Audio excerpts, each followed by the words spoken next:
So this week was nuts for Apple. They announced so much stuff at WWDC, new iMacs, new iPad Pros, new MacBooks, new MacBook Pros, and you can actually expect a video on this brand new 13-inch MacBook Pro in a day or so stay tuned for that. But first, I want to talk about what was most interesting to me, kind of the surprise announcement of the show, that space gray iMac Pro.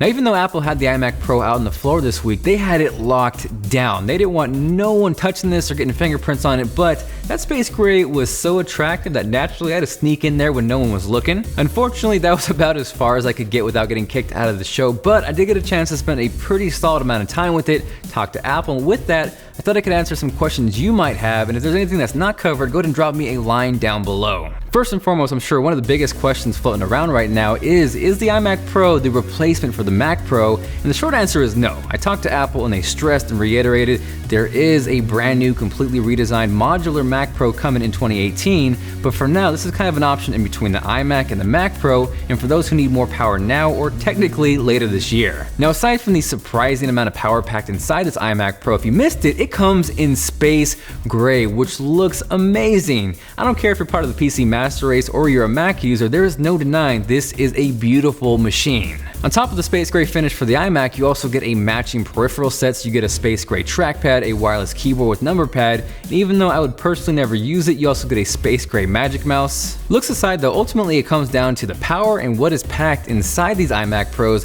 Like I talked about in my latest video, I didn't think I would ever see the day where I used 18 cores and iMac in the same sentence, but it is happening. Out of the box, these come configured with an 8-core Xeon processor, but can be bumped up to a 10-core processor or an insane 18 cores, which if you think about it, is insane on an iMac.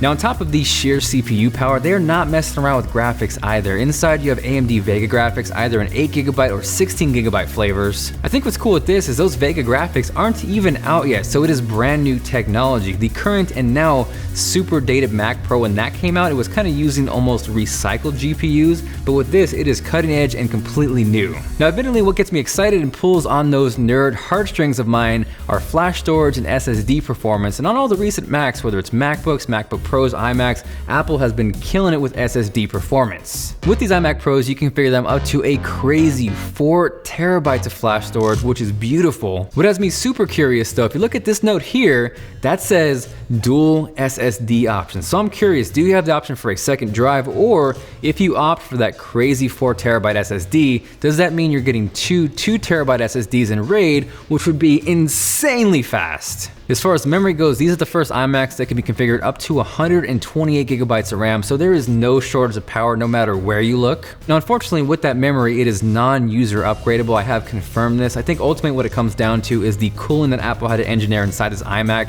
just to make this possible. They said something along the lines that it is 80% more efficient as far as cooling goes than the standard iMacs, which is kind of crazy if you think about it.